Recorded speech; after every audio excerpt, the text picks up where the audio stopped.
Very nice. చాలా బాగుంది, చాలా బాగుంది. Very interesting. అంటే లైక్ థ్రిల్లర్, ఇన్వెస్టిగేటివ్, యాక్షన్, అన్ని లేయర్స్ మిక్స్ అయ్యి ఉన్నాయి. చాలా బాగుంది.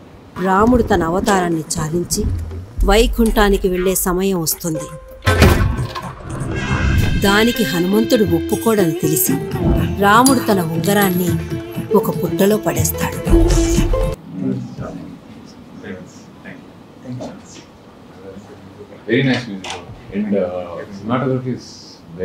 ఆ ఉంగరం కోసం హనుమంతుడు సూక్ష్మ రూపంలోకి మారి ఆ పుట్టలోకి లోతుగా వెళ్లి పాతాళలోకం చేరుకుంటాడు. చాలా బాగుంది, కొత్తగా ఉంది. Got like a slightly grey shade. Yeah, it's very nice. ఆ చోటుకి వెళ్లి చూసిన హనుమంతుడు ఆశ్చర్యపోతాడు. ఒక్క ఉంగరం కోసం వెళ్ళిన హనుమంతుడికి కుప్పల కొద్ది ఉంగరాలు కనిపిస్తాయి. అండ్ ఆ narrative ఏదైతే ఉందో, ఆ వాయిస్ ఓవర్ లాగా, that was keeping me hooked. That story cutting to the visuals, intercuts చాలా బాగుంది. జరగకుండా జరిగినట్టు అనిపించేది ఒకటి ఉంది కదా, ఆ ఎంటీ స్పేసే డేజా vu.